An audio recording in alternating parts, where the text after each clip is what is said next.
नमस्कार, मी उर्वी पंगत तुमच्यामध्ये तुमच्या सगळ्यांचं खूप खूप स्वागत करत आहे। आता लवकरच महाशिवरात्री येणार आहे, त्याच्यामुळे घरोघरी हे उपवास असतातच आणि त्या उपवासाला वऱ्याचा भात, शेंगदाण्याची आमटी किंवा ताक, बटाट्याची भाजी असे बरेचसे उपवासाचे पदार्थ केले जातात। तर त्याच पदार्थामधला एक पदार्थ म्हणजे वऱ्याचा भात आणि शेंगदाण्याची आमटी। ह्याची रेसिपी आज मी तुमच्यावर शेअर करणार आहे। आणखीन असेच बरेचसे उपवासाचे पदार्थ आपल्या चॅनलवर अपलोड केलेले आहेत, तर त्याची लिंक मी डिस्क्रिप्शन बॉक्समध्ये दिलेली आहे। तर चला रेसिपीला सुरुवात करूया। तर आता सर्वप्रथम आपण वऱ्याचा भात करूया। आता वऱ्याचा भात करण्यासाठी इथे मी बारीक गॅसवर 1 चमचा एवढं तूप टाकलेलं आहे आणि 1 छोटी वाटी एवढं वऱ्याचा तांदूळ स्वच्छ धुवून तो मी जवळजवळ अर्धा तास निथळत ठेवलेला आहे। आणि ज्या वाटीने मी वऱ्याचे तांदूळ घेतलेले त्याच वाटीने दुप्पट एवढं पाणी घेतलेलं आहे आणि ते पाणी आता आपण गरम करत ठेवणार आहोत।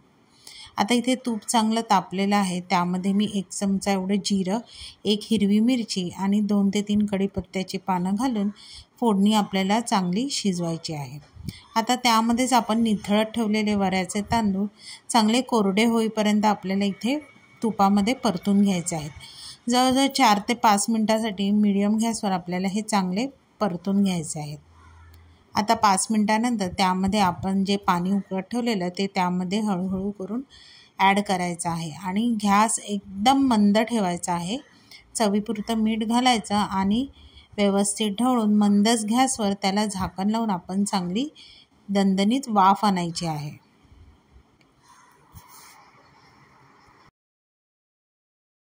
आता पाणी सुकल्यावर तो आपण चेक करूया, म्हणजे मध्ये मध्ये आपल्याला पाणी सुकल्यावर भात ढवळत राहायचा आहे, नाहीतर खालून लागण्याची शक्यता असते।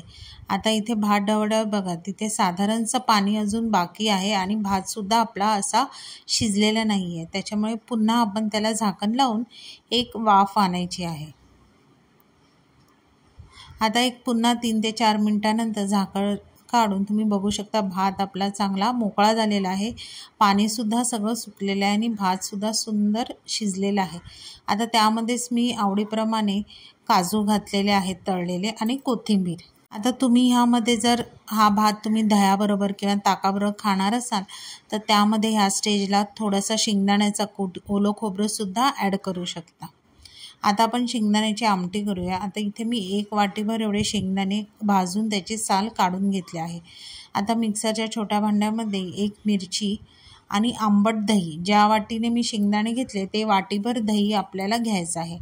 आता त्यामधलं अर्ध दही मी इथे ॲड करणार आहे, थोडीशी कोथिंबीर घालायची आणि अर्धा एकदम छोटा चमचा जिरं घालायचा आणि ह्या आंबट दह्यामध्येच आपल्याला हे शेंगदाणे वाटून घ्यायचे आहे। आता इथे शेंगदाणे तुम्ही बघू शकता की अशी भरड झालेली आहे, पण आपल्याला त्याचा एकदम गंधासारखी पेस्ट हवी आहे। जर आपण ते एकदम बारीक पेस्ट नाही वाटली तर जेव्हा आपली आमटी उकळते ना तेव्हा तो शेंगदाण्याचा जो कूट असतो तो खाली जाऊन बसून राहतो।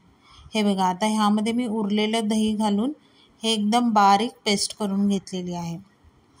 आता आपण शेंगदाण्याच्या आमटीला फोडणी देऊया। त्यामध्ये मी 1 चमचा तूप टाकला आहे, अर्धा चमचा जिरं, हिरवी मिरची, कढीपत्ता आणि थोडीशी कोथिंबीर घातली आहे। आता ही फोडणी परतून त्यामध्ये आपण जे शेंगदाण्याच्या आमटीचं वाटण होतं ते आपण त्यामध्ये ॲड करायचं आहे। आता ह्यामध्ये आपण अंदाजा घेत पाणी घालायचं आहे। तुम्हाला जसं पातळ घट्ट आमटी हवी तशी तुम्ही इथे पाणी ॲड करू शकता। आता मी इथे जवळजवळ जेवढे शेंगदाणे घेतलेले ते एवढं 1 वाटीभर एवढं मी पाणी मिक्स केलेलं आहे आणि चवीपुरतं मीठ आणि ह्याला मीडियम टू फास्ट गॅसवर चांगली उकळी आणायला द्यायची आहे। आता तुम्हाला आवडत असेल तर त्यामध्ये थोडंसं गूळ घातलं तरी काही हरकत नाही आणि त्यामध्ये आता आपण थोडीशी कोथिंबीर घालायची आहे आणि आमटीला चांगली उकळी आणायला द्यायची आहे। आता 5 ते 7 मिनिटांनंतर तुम्ही बघू शकता मस्त आमटीला उकळी फुटलेली आहे आणि आपली आमटी ही तयार झालेली आहे। मस्त असा मोकळा गरम गरम वऱ्याचा भात आणि दाटसर अशी ही शेंगदाण्याची आमटी, आहा काय बात आहे। आणि त्याबरोबर सफेद बटाट्याची भाजी।